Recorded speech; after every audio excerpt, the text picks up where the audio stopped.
Welcome to the first ever episode of Speciality Sessions with me, your host, Natasha Klymczuk.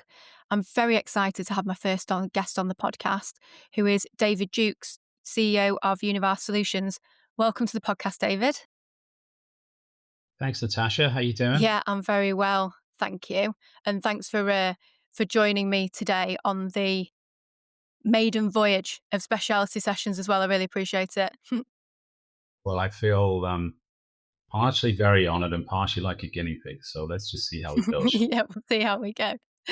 Well, look, it's really interesting when I'm speaking to lots of people in different roles, in different positions, leadership positions, right down to functional roles within the sector.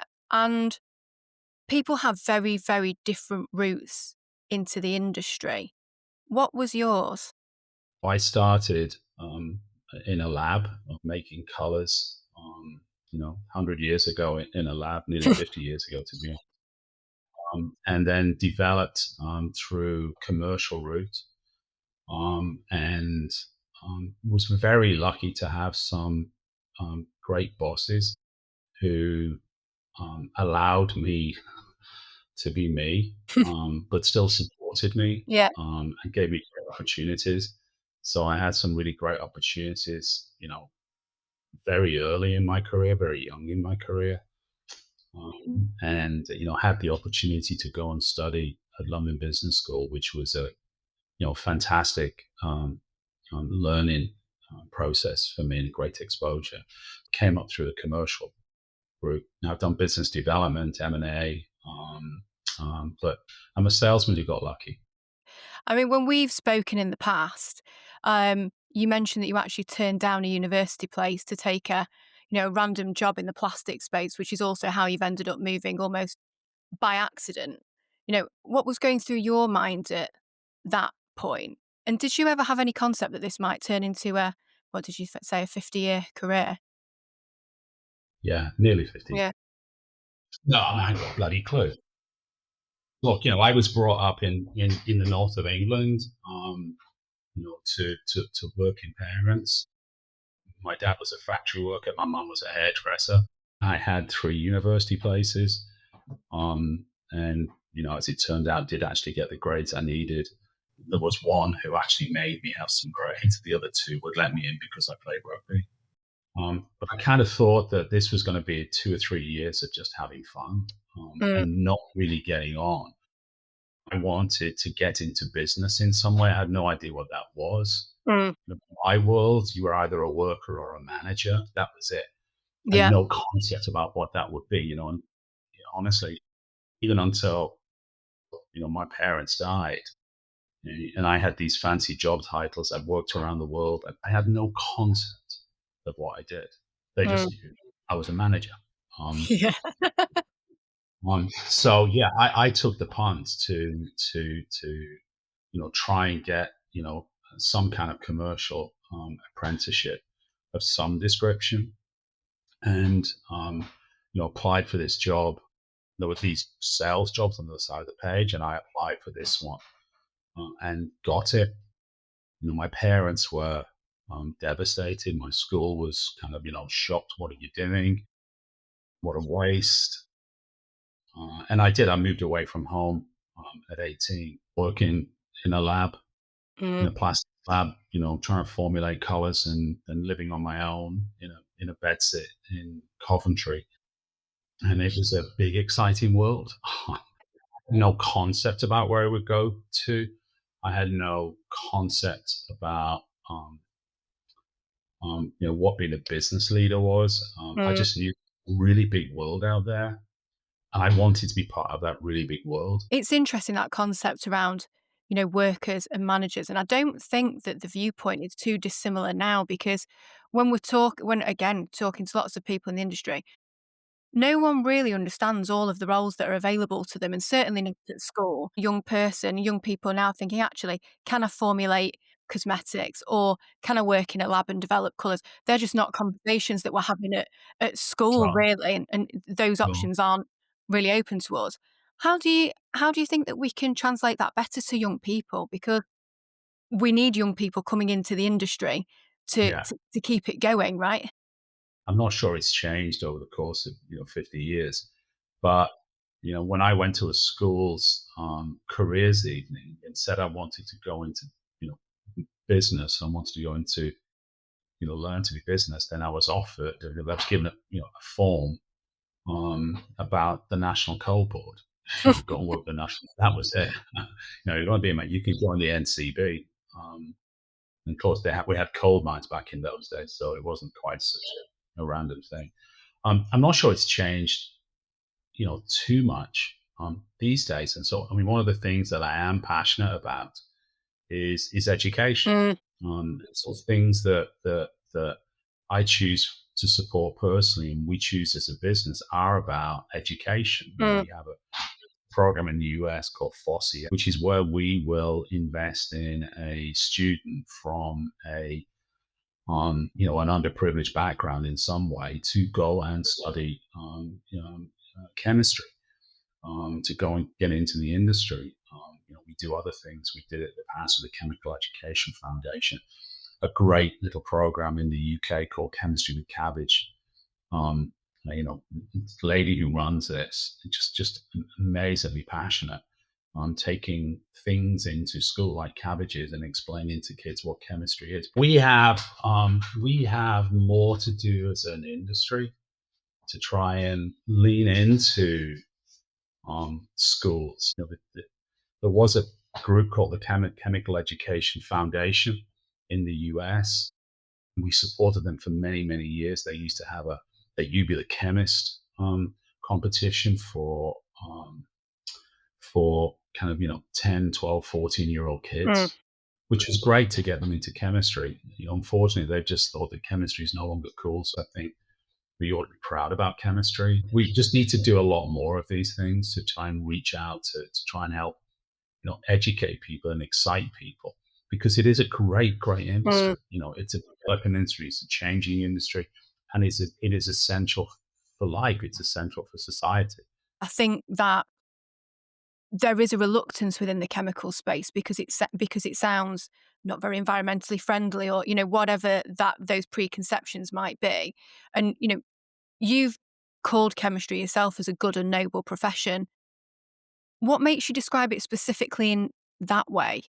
On If you say chemicals, people tend to get a negative impression. Mm, If you say chemistry, then people think about other things.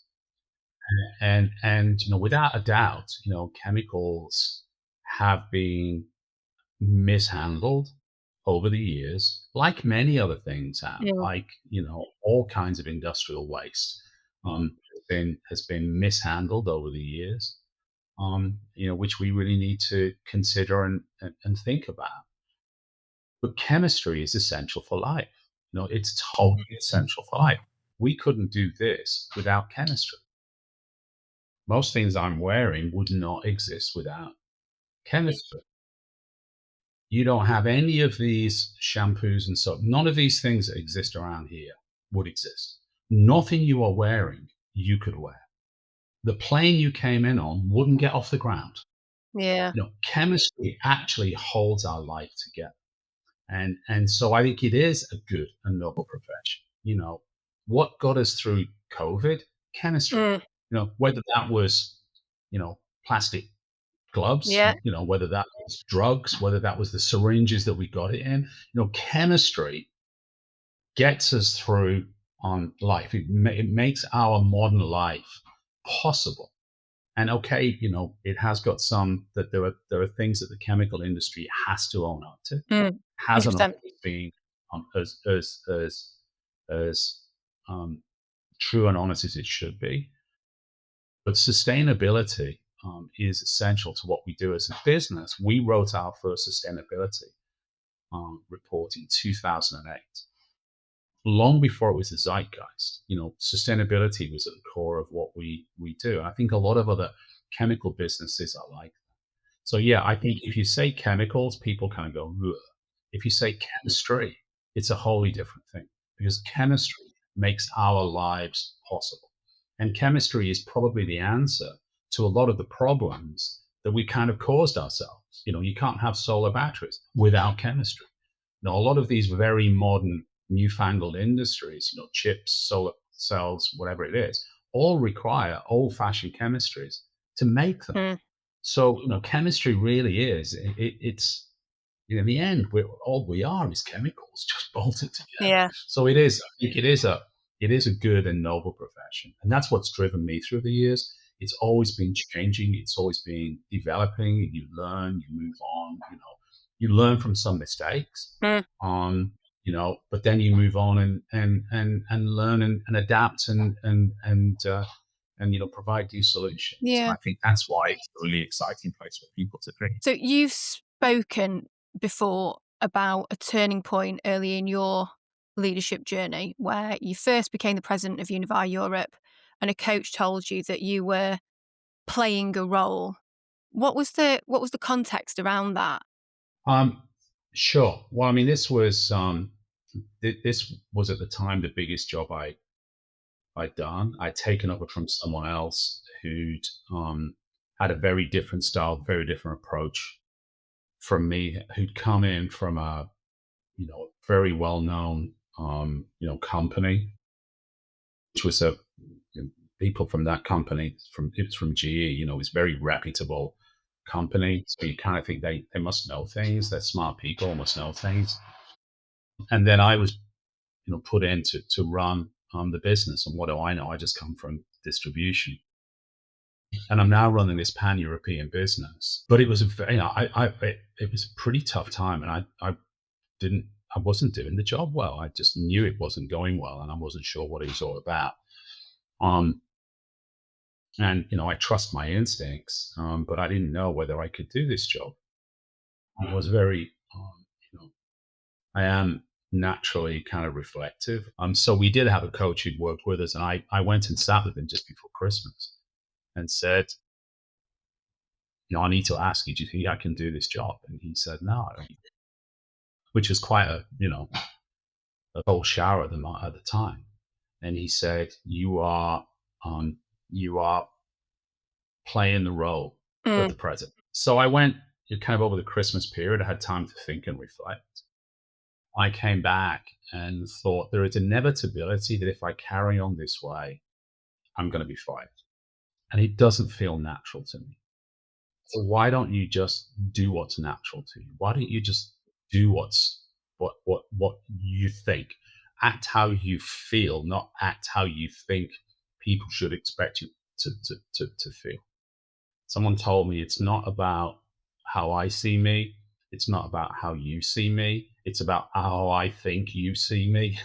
Uh, and that's what you're trying to influence. No, stop that. Just be me. And if that's not good enough, and I end up being fired, so be it. But at least I did it on my own terms. At least I knew, are you good enough? Are you playing your natural game? Are you playing your Mm. best game? I quickly learned that I was very poor at being anybody else, and I was actually okay at being me. Mm. That may sound arrogant, but I always look to be a better version of me or the best version of me. So I have had, coaches for the last 20 years Mm. because I want to be a better version of me. I can only ever be me. And it might sound quite simplistic, but I think just succeed or fail on your own terms. Mm. Just be honest to yourself. Do what you think is right, and then good things tend to happen. I'd challenge the kind of the thought and the statement that it's, almost arrogant to think that way, 'cause I think my view on this is being authentically yourself, but authentically the version of yourself that you need to bring into the situation that you're in. So being authentically your professional you, being authentically your partner as you or dad or mum or whoever that is.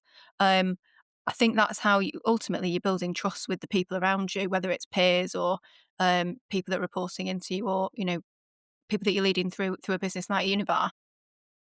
Well, I think you need to be authentic. I mean, I think you have to be authentic, and you also have some humility Of course. because the other way is, look, it's my way or the highway. Yeah. I'm Doesn't work. I like what I know, and I know what I like, and that's it. Yeah. I think you have to be careful about that and say, okay, I am going to be me, Yeah. but I know not all of me is good.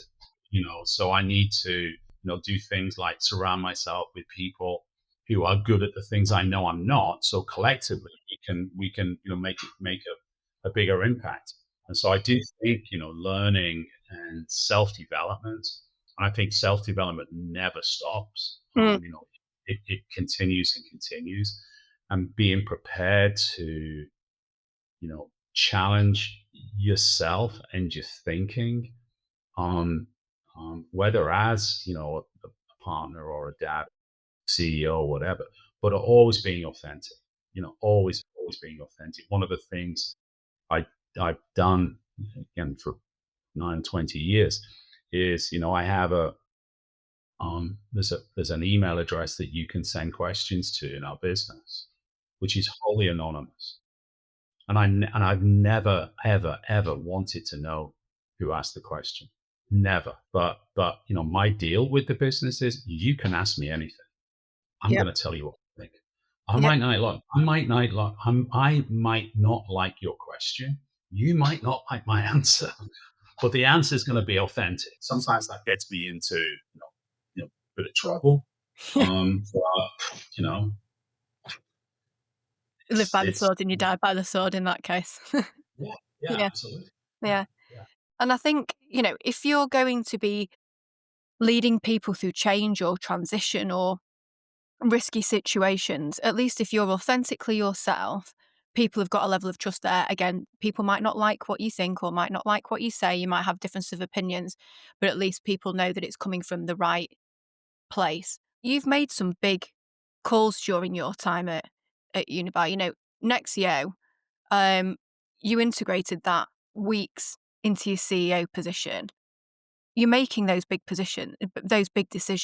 How are you making those decisions without hesitation? The Nexiel deal, took us a while to integrate, but what I mean, I was a month into being a new CEO, and I wanted then. I'm trying to persuade the board to go and do the biggest deal we've ever done, and probably still the biggest deal in chemical distribution, history. We and a complicated deal because I wanted to go. We were number one in the US.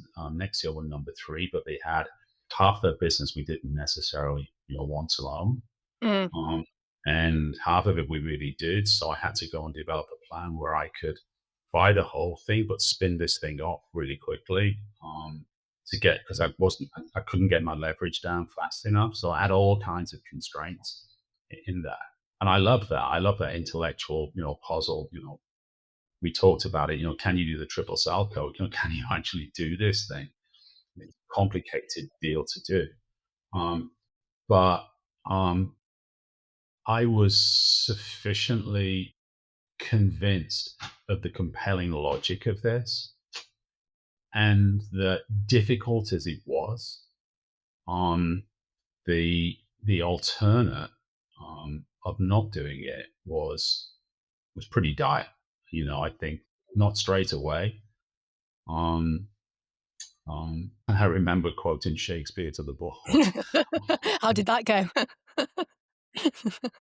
The timing the affairs of man was taken and the flood brings fortune. And I can't remember the rest of the quote, but I think it's kind of, it's basically, once if missed, all the rest of life is misery and sorrows.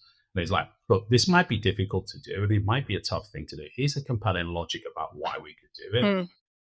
and let's own up to how difficult these things are and what the challenges are. But also, let's just contemplate this against other scenarios of the cost of not doing it. So I think you have to be very convinced about your own logic, not gung ho. You have to come back to, can you challenge my logic? Have people around me. Come on, challenge my help. Make this argument better or stop me if I'm doing. If I'm taking this lemon like over a cliff. We have to. But then also be honest with the people around you, the team that you have, to say, look, guys, we're going to go and do this. If we get it wrong, it's career ending. Mm. Um, um, um, are you up for this? Yeah. Because I'm there, but are you up for it? And then that's an incredibly exciting thing to do. Mm. That's an incredibly exciting thing for people to be involved in. And, people who are involved in that project will never forget that, 1 year, 2 years of, incredible hard work and stress. But the dinners and the laughs and the giggles and the success that came from it. And it's just, it's a very, it's a very it's very exciting part of people's kind of career. So yeah, I've taken a couple of big roles I've taken the business where you think, if I've got this wrong, this is career ending.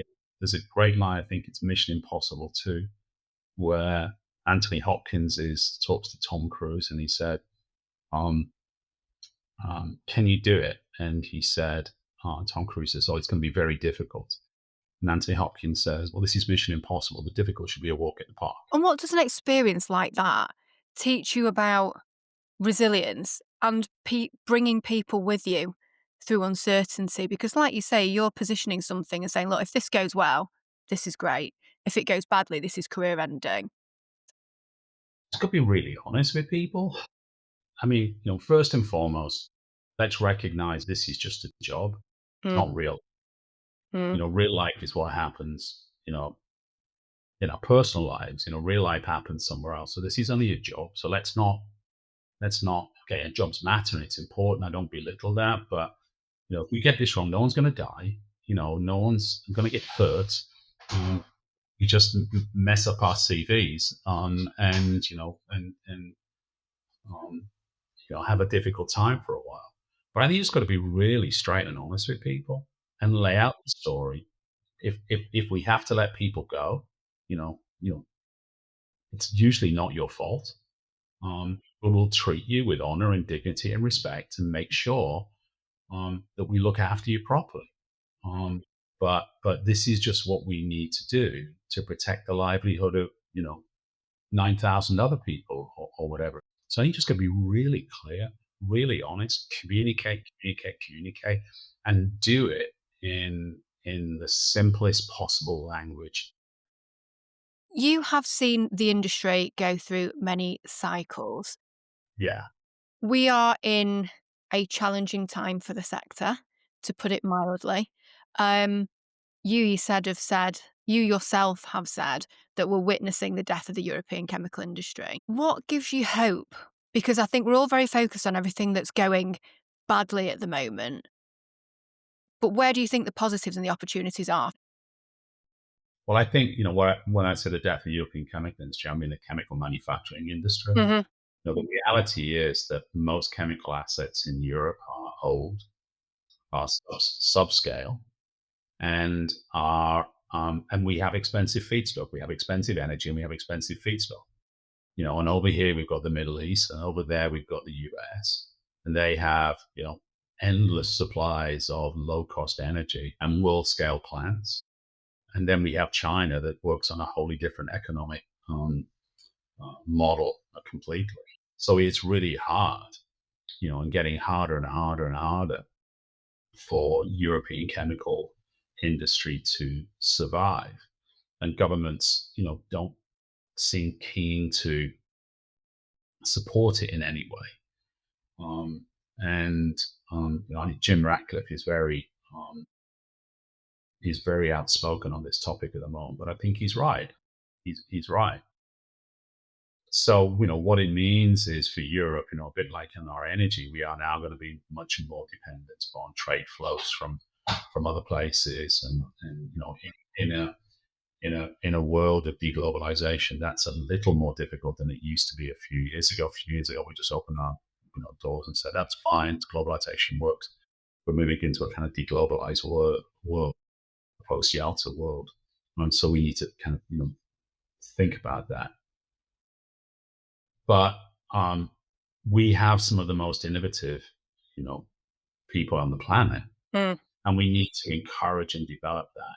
AI started in the UK. Some of the best minds are in that. So I think really we need to find ways to fuel that fuel that innovation, feed that innovation, so people don't have to go to China or to the America. You wrote your first digital strategy in '98, and now obviously we're talking about AI and basically the robots are coming and it's doing everything for us. But first of all, did you think that was going to be a conversation you were having now? And how do you say AI, how do you see AI changing the way leaders operate specifically?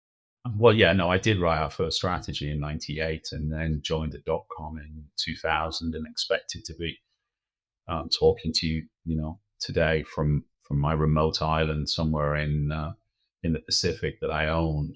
I'm a dot com millionaire. Um, I think there's lessons to be learned for us from the rise of the commercial internet, or the lack of the rise of the commercial internet, to AI. So I think the internet, if I go back to 98, 99, 2000, that first dot com bubble, there were so many great ideas, um, all searching for a revenue model, all searching for a way to make money. And some of them did, Amazon clearly, but many of them didn't. And so business, certainly in the chemical industry, you know, I mean, people will point to EDI as electronic, e-commerce, but EDI has been around for since Adam was alive. It's not that clever. It hasn't really changed massively. Back in 2000, the naysayers were saying, my business wouldn't exist. We'd be, replaced by, internet shopping. Well, we still have 1,000 salespeople out there. We still have, hundreds of technical people working with customers every day to formulate new products, chemistries, applications. The human piece um, is so important. Um, but today we use digital technologies to help those human beings be more efficient, be more effective, and help us connect, better. Be able to do this Yeah, yeah. for it, which frankly, pre-COVID, Skype. Who remembers Skype? That was something you did to your mother in Australia or something. Yeah. It wasn't a business communication tool. Mm, COVID changed all of that, and mm, now we do this pretty regular. So it's assisting human communication. I think AI is the same. I think AI right now is still lots of good ideas without a revenue model. No one's actually saying, we're going to be letting people go because we have, AI enable so many processes that we no longer need the people. humans, yeah. I think AI is there to help and support people. It's there to help make the people piece more efficient. I mean, AI is there to help, I think, smooth processes, you Mm, know, crunch massive amounts of data quickly, so you can help point people to answers, more quickly. You can teach people more quickly. You don't have to take someone and train them for a year. You can put them, behind the computer and have prompts that can help them learn very quickly. So I think it's a really good learning assistant. I think it'll be a long time before the machines take over. Um, I'm not sure it'll be in my lifetime, because the people element is huge. It's absolutely huge. I mean, we are all, we're all AI computers, aren't we? It's just that some of us work, our computers work differently. Others, we see different things, mm. and and I think that within that difference, comes innovation, comes creativity, becomes, people who don't just do things the same way every day. They say, actually, but if I tried this, this might make a difference. That's how you get innovation. That's how you get creativity. And AI can help that. AI can feed the information to help people be more creative, more efficient, more effective.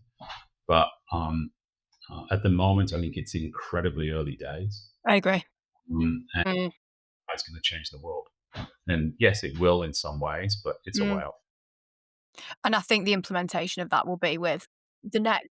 the next generation, right? It'll be the people that are coming up through the industry, in their junior roles now, Yeah. that'll be properly implementing this. I mean, Well, yeah, they have the intellectual, creativity to go do it. And when we just got them, employed, some 25-year-olds, who just got great intellectual creativity and understand how this thing works. I still think a digital watch is quite a clever thing.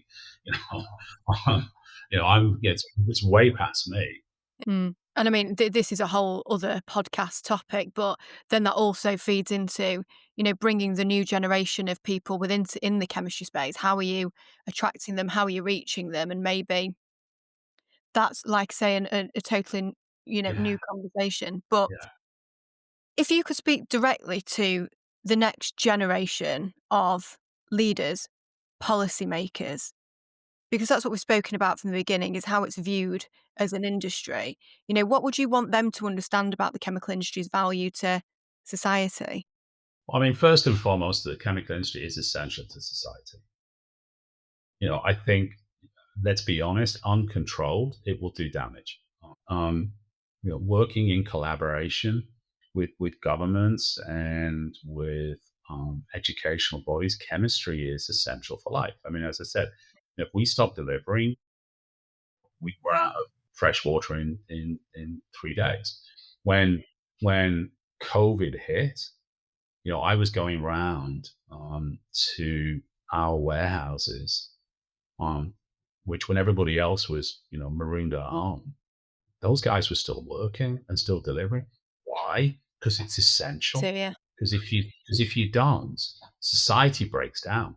If we don't have clean water, if we don't have, foodstuffs coming out, if we don't have medicines, if we don't have these kind of basic essentials to life, society breaks down. So understand that, really truly understand that, and understand the role that chemistry plays, A, in our lives, and B, into our kind of national security. Really truthfully understand that. So I think policymakers, us as an industry need to be better at telling that story. We don't tell it with one singular voice. We have lots of different lobbies, all with their own kind of agendas, rather than one single voice to the industry. A lot of people protecting their fiefdoms, which drives me crazy. But I mean, I think to anybody who's looking for a career, this is just a great place because you can really do some good. It's creative, it's innovative, it changes every year. There's something new coming along. There's some new technology. There is some new opportunity. There is some new problem to solve. I mean, it's one of our lab in Houston, was set a challenge because the government of Hawaii found that the some of the additives in sunscreen leached out into the water and were damaging the coral. Mm. Um, okay, now we have a new challenge. How can we have coral-friendly sunscreen? How can we have, yes, we don't want to damage the coral. Yes, we don't have people dying of skin cancer. So how do we manage that challenge? How do we deal with that challenge? How do you take out some of the PFAS chemicals? How do we fry an egg without having Teflon? 40 years ago, Teflon was this massive, wonderful thing. Isn't it great? Now we find that PTFE, which is what Teflon is, maybe one of these forever chemicals and maybe hangs around a bit longer than we want to. So how do we find out, how do we navigate our way, around that? I think the first chemicals I remember being banned were the ones used for dry cleaning. You Mm. know, how do you change um, the whole chemistry? How do you solve the problem of, can I still get clean clothes without using these technologies? So there's always some problem to be solved. There's always some new challenge to work on, which is really interesting, which is really kind of exciting. And so yeah, this is a place where this is an industry where it's developing. It is essential to our future. It is essential to how we live our lives. Yes, it has to be sustainable. Yes, we want to be really good stewards of the planet's resources. And so we have to bear that in mind. But the best place to do that is in it, not protesting against it, not trying to stop it, because we're not going to go back to wearing sackcloth and ashes and not traveling anywhere, and not living with central heating or air conditioning, or not using an internet, or not moisturizing, Doing all the or things. not whatever it is. Yeah, all the things that Mm. we do. Yeah. Well, what a way to leave the end of the first episode of Speciality Sessions. Um, David, one The ramblings on old man. well, one final rambling, if you wouldn't mind. A question that I'm asking to every guest that's coming on the podcast is, if you could give your younger self one piece of advice, what would it be? God, there's so many things I tell myself. Um, The thing that you told me in our discovery call was drink less. yeah, drink less, train harder. Yeah. I mean, I think you'll believe in yourself, you'll back yourself, Hmm. and believe in yourself. Listen to others, but trust your instincts, trust your gut. I think all of us kind of, we have this kind of instinct, we have this feeling about a situation, an opportunity, whatever. Yes, you have to kind of try and process it to see, but often we talk ourselves out of it. Trust your instincts, back yourself, and be authentically you. Be authentically you. Had I not had that lesson, I wouldn't be talking to you today. Had I had that lesson, enlightenment earlier, things could have been even better. And I've been very lucky. I have a great life. I'm healthy. I have great kids who are healthy. We have a lot of fun. I'm incredibly lucky, incredibly fortunate. A nice dog. So I am incredibly fortunate. Yeah. Um, that's probably what I tell myself. And drink less and train hard. Drink less. What a way to end the first podcast. Drink less, play harder. Well, David, look, thanks so much for joining me. It's been a pleasure. You're welcome. You're welcome. Thanks for having me. And good luck with the podcast series.